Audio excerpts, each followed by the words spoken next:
Golden State Media Concepts bring you Book Review Podcast, a haven for bookworms of all ages and the widest genres, from mystery to memoirs, romance to comedy, fantasy to sci-fi. If you love to read, this is the podcast for you. It's the Golden State Media Concepts Book Review Podcast.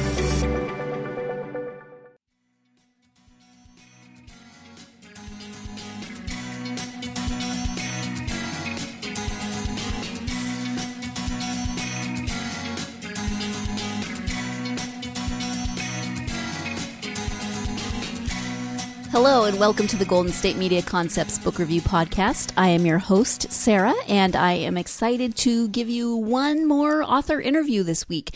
I have been able to schedule quite a few author interviews, and I've really been enjoying them, as I've mentioned before, and I hope you have been as well.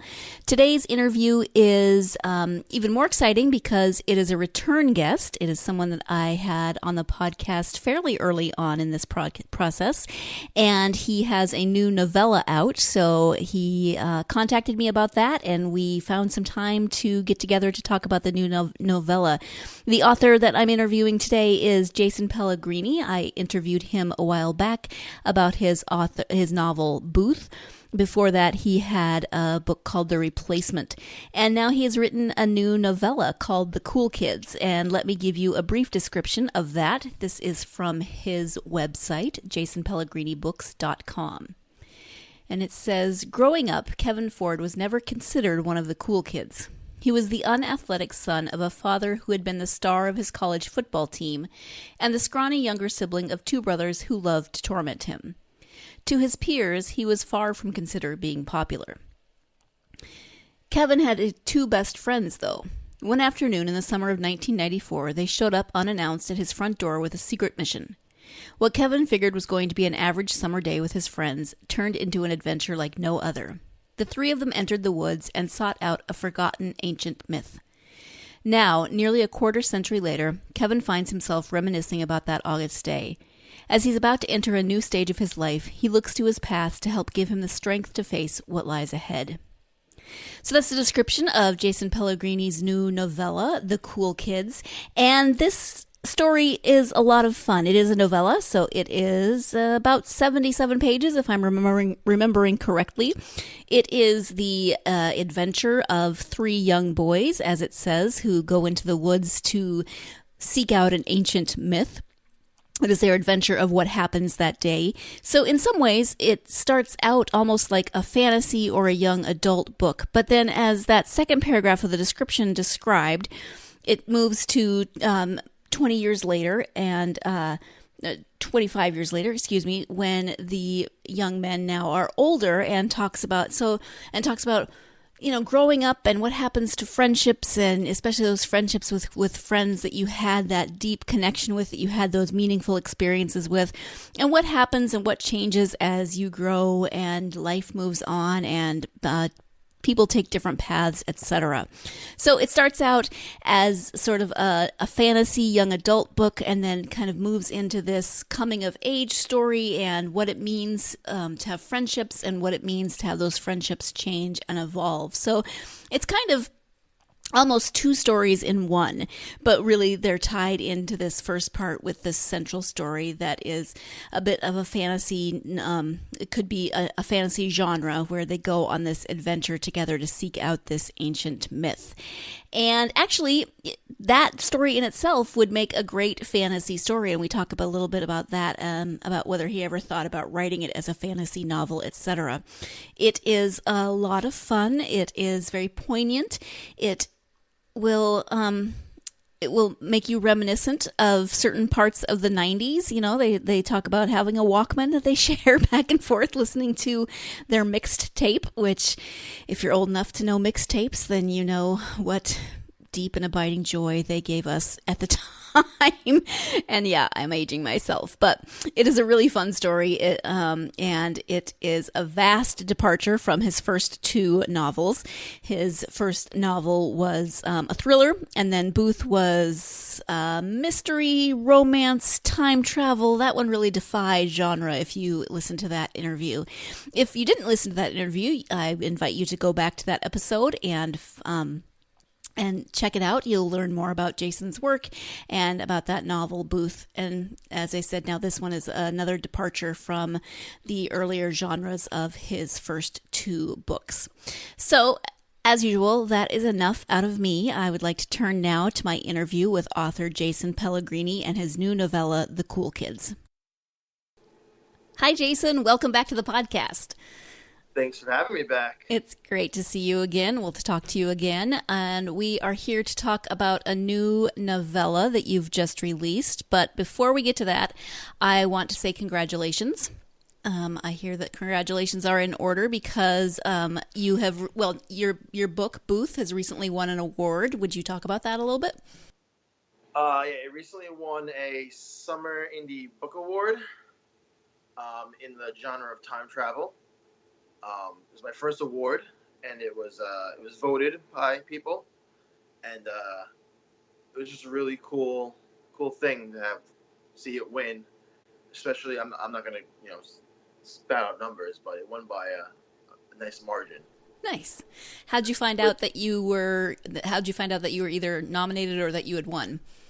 It was nominated. A fan had nominated it. I had no idea, and then they contacted me. Because I guess they just take fan suggestions, and it went up for 10 days to vote, and people voted for it, and then after it won, they contacted me and told me it had won, and that was cool. I had faith that people would vote because people are nice, but to find out how much it had won by, which was very, very moving. To see that many people. Like, I thought people would care. I didn't think that many people would care. Yeah. I'm not going to give numbers because I don't want to sound like I'm bragging. It's okay. Brag away. It's a great honor. It is. And it shows that your hard work pays off. Right. And you seem to have a very loyal following. Whenever I see you on social media, you always seem to have a good following of fans. So that's nice. Yes.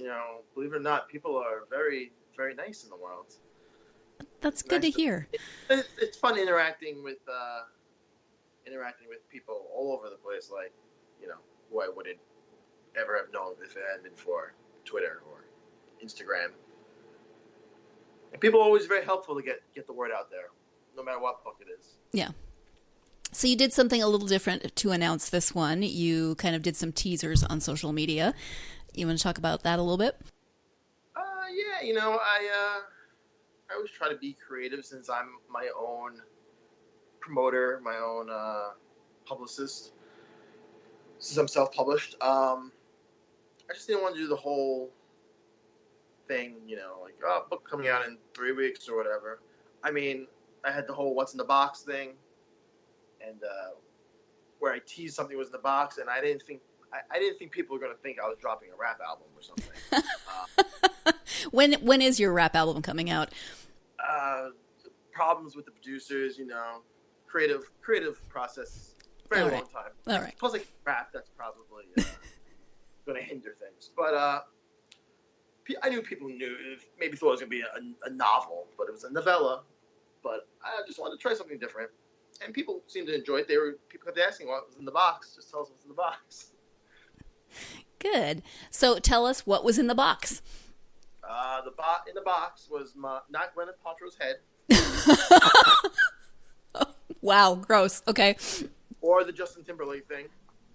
Right. Okay. It was my new novella, The Cool Kids, which I had been working on right after Booth. And it was just a small project. It was a small story I came up with. I really loved the idea, and it was something I wanted to put out there between novels. I equate it to being a band releasing an EP between their albums. So it's a little something to keep the palate wet. Yeah. So tell us about tell us a little bit, whatever you want to share about the story. Well, the story's about three friends lifelong friends who, as kids, venture into the woods to seek out an ancient myth. Um, it's a little adventure story, and then it mixes in a little bit of like real life. I got the idea from a picture of my godkids, who are at the time was I think 2 and 1, maybe 3 and 2 at the time. It was just a picture of them sitting on a bench, they had sunglasses on, they weren't looking at the camera. My friend did the picture in black and white. It looked like like an album cover or something. And I love the picture. I posted it on social media, and I just labeled it, captioned it, "The Cool Kids." And for some reason, that stuck with me. I'm like, oh, that's an interesting name for a book. Now, what would that be about? And when they say inspiration can come from anything, literally, came from a caption. Like the picture had nothing to do with it. Just the fact I had captioned to picture this, and my brain got to work, and I came up with the story. And once you come up with the idea, it builds and builds until you have something to write. At least that's how it works for me. I'll be speaking more with Jason about his novella, The Cool Kids, but we do have to take our first break of the podcast, so stay tuned, and we'll be right back.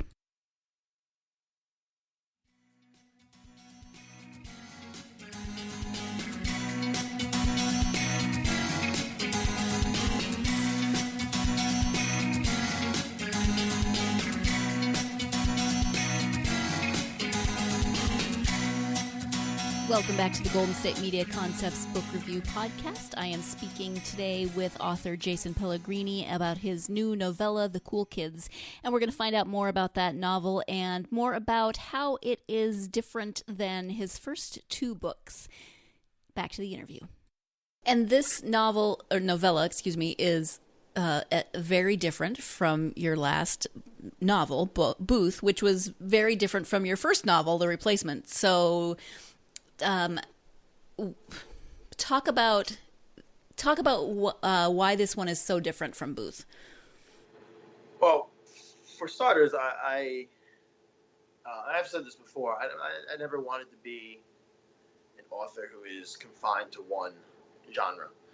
I challenge myself, and honestly, if I come up with an idea, I'm going to roll with that idea if I like it.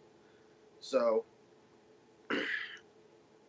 Also, at the end of Booth, I think I don't say burned out. I think I'd pushed myself to the limits of dark themes, because Booth had a lot of them with racism and domestic abuse and alcohol, to the point where I enjoyed writing the book, but it does take a toll writing about such dark things. And I'm a very positive person, or at least I try to be. So I wanted to do something a little lighter, and touch on, the fun side of life, lifelong friends, and, what it is to be a kid, from at least what I remember. And all the stuff that comes, that's there before life, piles up on top of you. And when we spoke last time, I asked you if there was anything that you considered to be autobiographical in Booth, and you were pretty much like, no. What about this one? This one is very different, because I feel like I put a lot of me into it. It takes place in Levittown in the 1990s, where I grew up in Levittown in the mid-1990s, and I have a lot of fond memories of my childhood. And in fact, my main character's 2 best friends, Greg and Dave, although not based off the real people, were named after my first 2 friends I had when I moved to Levittown, which was Greg and Dave. And just like, they go to a park at some point in the story to have a little secret meeting about what they're about to do. It was a real park that had been torn down, in our childhood. But while I was writing it, I would, message my friends like, "Yo, you remember we called it the Wooden Park? But you remember the Wooden Park?" I'd be like, "Absolutely remember it." That great memories. And when you're writing something like that, how could you not pull from your past? So, and there's a lot of like little things that I pulled from real life and put into the story. Maybe tweaked it a little bit to fit the story more, but a lot of it's based in reality. As far as the stuff as being a kid, and even the stuff that later on, when the book does touch on what it is to be an adult, even that stuff's very real. Maybe not specifically situation-wise, but as far as the feeling of having to give up parts of your life in order to grow up, which is the main theme of the story is dealing with life and growing up. Mm-hmm. And the place that they go, because the three characters in the book have a bit of an adventure, and I don't want to give away too much, but they do go on an adventure. The place that they go, it's a preserve. Is that a real place? Yes, it's called Taka Porsche Preserve, and I chose it because it's like the town away, and I knew of it. But besides that, I spent like an entire summer in there. Me and my 3 or 4 friends, every day we go hiking in it, just hanging out. And there's a tree house at one point they go to, and that was based off something that was really there. It's just I pulled all that from experiences from my real life. Okay. Do you want to talk a little bit about the adventure that they go on? Sure. What they do is they learn of an ancient myth of a beast who had been entrapped in the woods, and if he ever got out, he would destroy humanity. So they take it upon themselves to be the ones to go in there and to ensure this beast does not escape. Doing so, they have to overcome some obstacles, and they also got to try not to get in each other's way, because as kids do, they get very frustrated with each other. That's the gist of it. Okay, and the beast's name? Too much. The beast's name, because I'm not going to try to pronounce it. Gorgolagorth. Okay, so I would have pronounced it mostly correctly. Where did you come up with that? Seriously, just I don't know how it originated. I work alone at my job because I still have a 9 to 5, but I just think of weird things. And mostly where I come up with my story ideas, but I just put this name together one day, and I don't know what I was doing or what I was thinking to come up with it, but I was never going to use it. It was just some name I had. And then I came up with the story, and it popped in my head again. I was like, oh, okay, Gorgolagorth. Even I had problems saying it. Well, it works. It works better as a mythical creature than as the name of your next rap album. So yes. You chose well. Got some use out of it. So there you go. Part of your books tend to defy genre a little bit, and this story is no different, because part of it is a little bit of fantasy. Part of it is sort of a coming-of-age story. Did you ever consider writing this as a full-length novel, maybe veering more into that fantasy realm? Not really. When I came up with the concept of the idea and I had fleshed out most of it, I kind of knew that it wasn't going to be a 400-page novel like Booth or The Replacement. I knew that it wasn't going to be much. I'm sure if I had spent a little more time with it, I could have, helped it grow. But I don't think I wanted to. And like I said, I wanted a break from that. Not only writing dark themes, but I wanted a break from, writing a full-blown novel. So this was like, I guess you could say, I don't want to say a vacation because I was writing a book, but it was a different experience. So no, I was always in the mindset of doing a novella. Okay. And I know you're a big Stephen King fan. But did you have, it doesn't have a lot in common with The Body, but I kept sort of thinking about that just in terms of, young friends off on an adventure. Yes. Well, I actually just posted on my personal Facebook something about this today.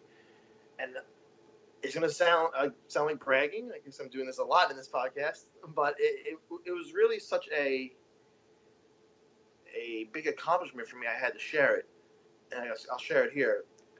Everyone keeps saying to me, like, oh, is this your Stand By Me? And I don't know why people keep comparing me to Stephen King because maybe I'm so much of a fan of him on social media. That's the only person people can compare me to. But when I did first publish in 2015, I said the one thing I want to do is be not compared to Stephen King, but I want to be in that conversation. That's how I know I would have made it. Something worthwhile, at least.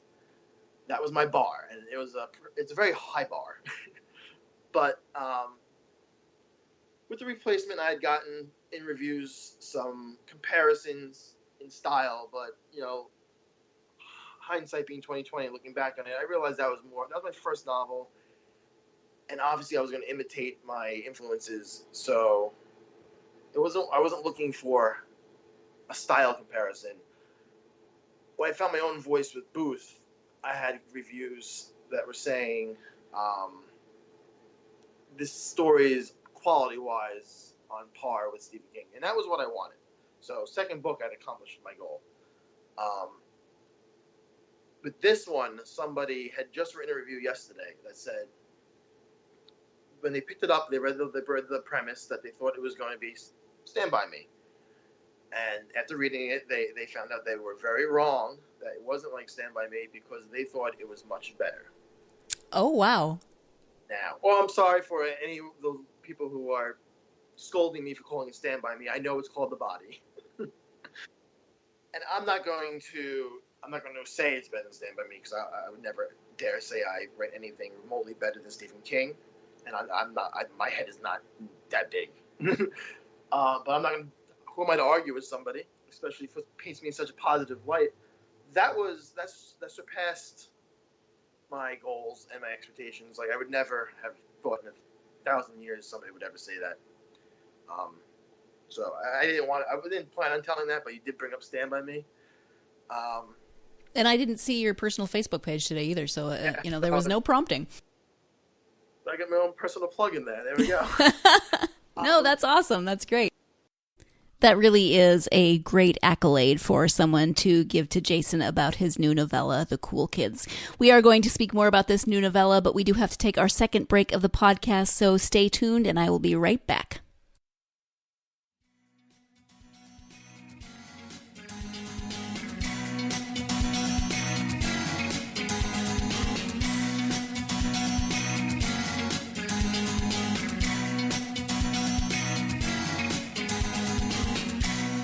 Welcome back to the Golden State Media Concepts Book Review Podcast. We are now going to wrap up my interview with author Jason Pellegrini about his new novella, The Cool Kids.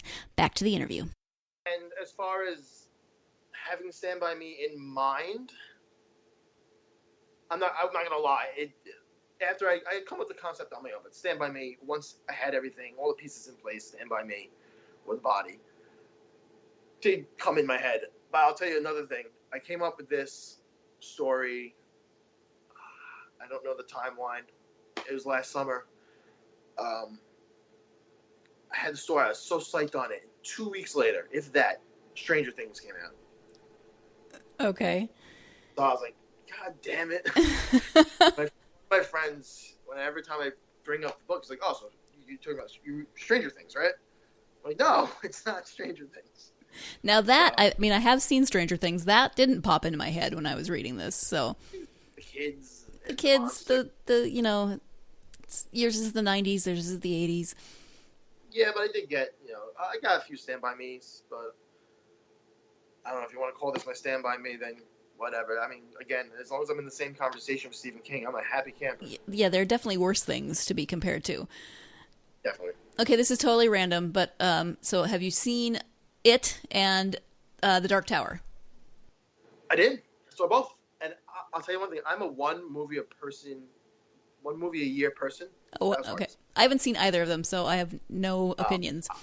And for foreseeable future, it was going to be Star Wars. That was going to be my one movie a year. But I'm like, I have to see The Dark Tower, and I have to see it. And I enjoyed them both. Okay. I mean, if you're going into The Dark Tower expecting anything like The Dark Tower, then you're going to be disappointed. Yeah, that book would be so hard to adapt, I think. But it was like a bare bones. Even if you can strip something lesser than the bones, that was what it was. Yeah. But I thought they did a fantastic job. Cool. Okay, well, this isn't the Sarah and Jason Talk About Stephen King podcast. So I will move on and ask you, are you working on anything new? I know this one just came out, so it's kind of a premature question, but... Oh, yeah, I am I'm always trying to work on something, but I am working on what my next project is going to be, my next release, and I can't really go into it because it's kind of at a stage where things are still coming along. Mm-hmm. So if I say something, there's a good chance it won't even be that by the time it gets out. But I'll say this. This is how I said it was. Writing The Cool Kids was like a break from writing something big. Well, now that I'm back, I'm full blown back writing something huge because I'm less than 200 pages in manuscript wise, and if I had to guess, 15% or 20% way through the story. So this is either going to be a big one, or I'm going to have to really cut that thing up during edits. And again, I blame King for that. Just to go full circle. Going back to The Cool Kids, it is referred to as The Cool Kids, which is slightly tongue-in-cheek in terms of the kids themselves, because it's something that the main character's older brothers sort of tease him with. Yeah. Were you one of the cool kids? No. I wasn't. I was picked on a lot.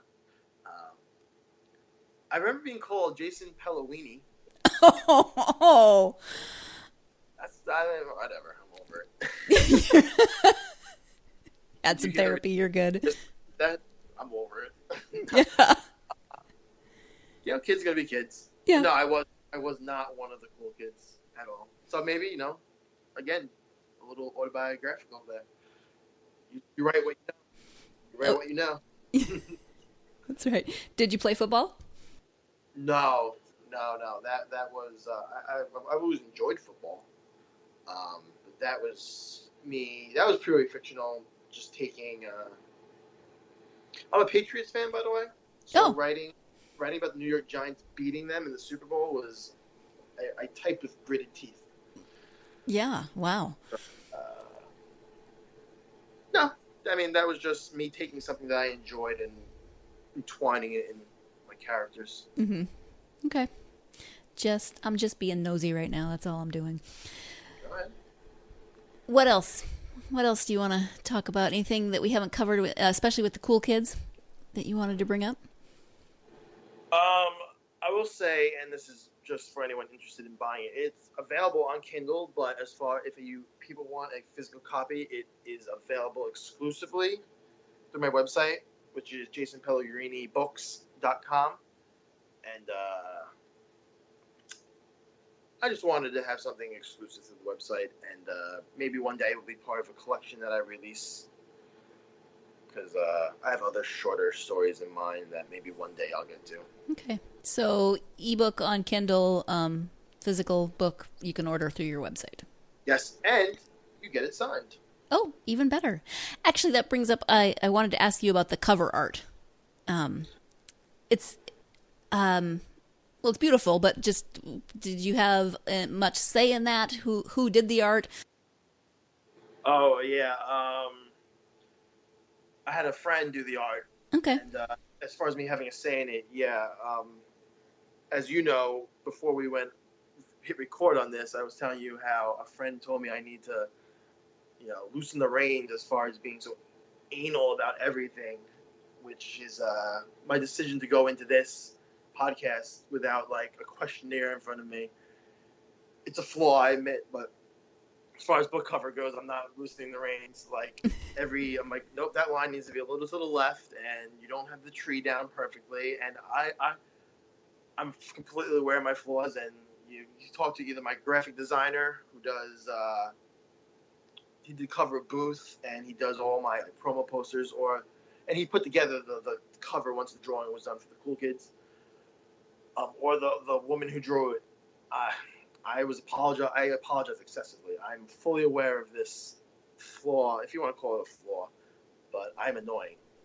So I did have a lot of say in it, because I'm not going to take something I'm not completely satisfied with. Right. And you're still friends? Yes. You didn't drive Oh, they have to say I'm like racist. You didn't drive them away with your move that line a smidgen to the left. Well, the woman who drew it lives in another state. She doesn't have to deal with me that often. Okay. So. So that you mentioned your website, and I know I asked this last time, but it's always good to know. Tell people where they can find you on social media. On social media, I am on Twitter at jpellegrini1983. I'm on Instagram and Facebook at Jason Pellegrini Books. And I know there are other social media things, but I'm behind. I'm trying to catch up. You're on Goodreads too, aren't you? I'm on Goodreads too. I just type me in because my username might be Jason Pellegrini or J Pellegrini. But if you just type me in, I'll come up right away into the search bar. Okay. And as always, if you go out there and read one of Jason's, either his first 2 books or his novella, go online, go to Goodreads, go to Amazon, give it a, and give it a rating. Give it a review. If you are interested, you can go to my website, and for Booth and the Replacement, you can preview the first 4 chapters. And for the cool kids, you can preview the first whole section. Awesome. So. Okay. Anything else? No, unless you had any other questions. I think we covered everything we had talked about covering, so I really appreciate you. We had some, we kept having to reschedule, so I really appreciate you being flexible and for taking the time to come back and talk to me again. Thanks for having me back. I'm sure I'll contact you whenever I get this 8,000-page book done. Oh, wow, 8,000 pages. You're going to need to give me a little lead time to get that read. Okay. I'll send chapter by chapter. Okay, that's perfect. All right, thank you so much. Yeah, very much. Once again, I want to thank my guest, Jason Pellegrini, for joining me for the second podcast interview. He's my first guest to come back for a repeat performance, so I'm so glad he was able to join me and talk to me about his new novella, The Cool Kids. I did look and see what episode that was where he joined me for the first time, and that was episode 15 on May 10th, 2017. So if you hadn't listened to that episode, go ahead and check it out, and you can hear more about his novel, Booth. As always, you can find all of our podcasts at www.gsmcpodcast.com. You can download those episodes on iTunes, SoundCloud, Stitcher, any app that you use for your mobile device. And you can follow us on social media, Facebook, Twitter, Tumblr, and Instagram.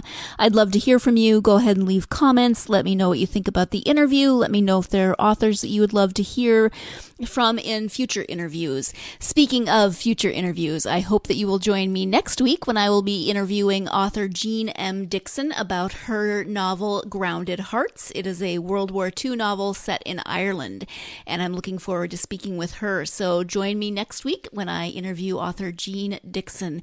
And again, thank you to my guest Jason Pellegrini. Thank you to you, my listeners, for joining me this week. Please join me again next week, but in the meantime, go out there and get yourself lost in a good book. Thank you.